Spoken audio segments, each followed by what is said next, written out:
Power doesn't collapse from the outside. It collapses the moment the person at the top believes you're the replacement. Every hierarchy has a pressure point. Every empire, a fragile ego. And every leader, no matter how confident, carries the same ancient fear.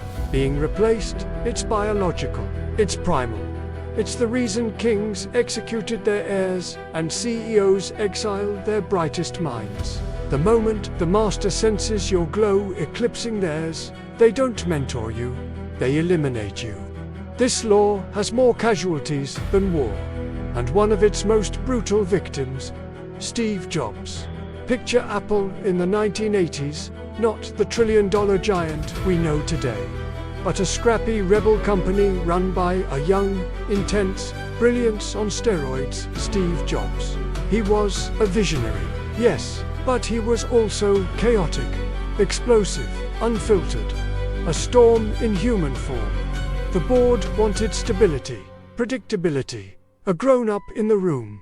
So Steve recruited the superstar CEO from Pepsi, John Sculley. Refined, corporate, loved by shareholders. Jobs believed he found a partner. But Sculley found something else, a threat wearing a black turtleneck. As Apple grew, two things happened. The company loved Steve's vision, but the board hated Steve's unpredictability. Sculley watched. Sculley listened.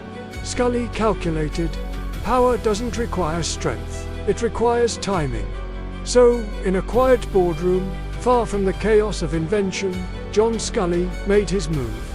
He convinced the board that Steve Jobs was too dangerous, too intense, too uncontrollable. And together, they voted to strip Jobs of his authority.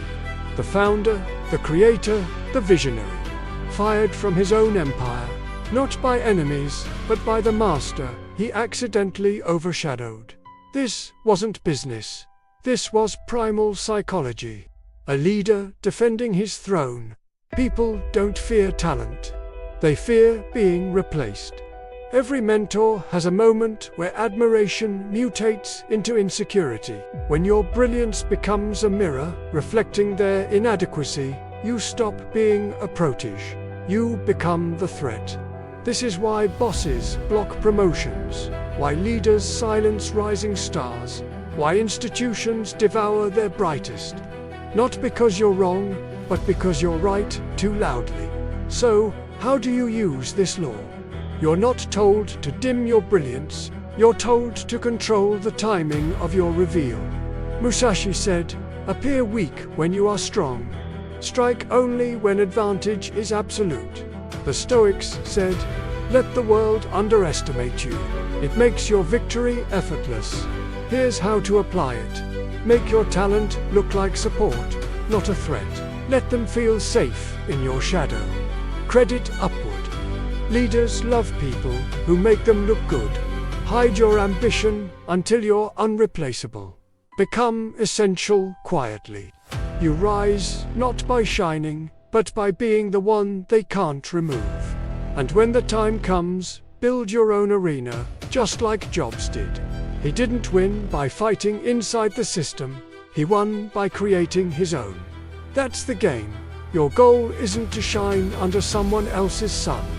Your goal is to build your own, a place where no one can eclipse you. Remember, you don't lose power from being weak. You lose it from shining before the room is ready. Thanks for watching.